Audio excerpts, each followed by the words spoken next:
News 7 Tamil, பொறுப்பும் பொது நலமும்.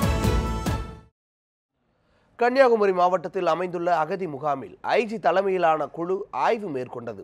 ஜாதி மற்றும் வருவாய் சான்றிதழ், ஓட்டுநர் உரிமம், அடிப்படை வசதி செய்து தருமாறு அதிகாரிகளிடம் அகதிகள் கோரிக்கை விடுத்தனர். கன்னியாகுமரி மாவட்டம் ஞாரான்விளை மற்றும் களியக்காவிளை பகுதிகளில் உள்ள இலங்கை அகதிகள் முகாமில் சுமார் 1000க்கும் மேற்பட்டோர் கடந்த 27 ஆண்டுகளாக வசித்து வருகின்றனர்.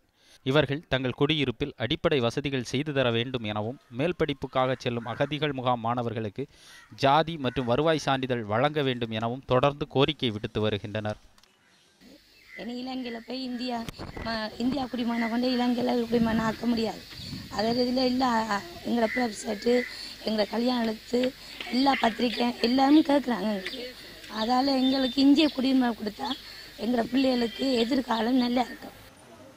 இந்த முகாமில் கடலோர காவல்படையின் ஐஜி சொக்கலிங்கம் மற்றும் வருவாய்த்துறை, உள்ளாட்சித்துறை அதிகாரிகள் ஆய்வு மேற்கொண்டனர்.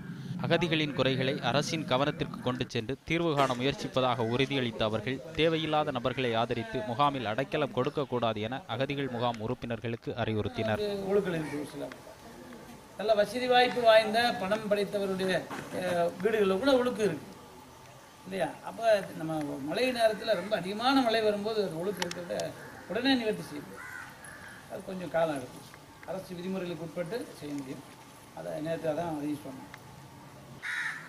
தங்களின் நிலையை மாற்ற அரசு நடவடிக்கை எடுக்க வேண்டும் எனவும், தொடரும் சிக்கல்களுக்கு உடனடி தீர்வு காண வேண்டும் என்பதே ஒட்டுமொத்த அகதிகளின் விருப்பமாக உள்ளது.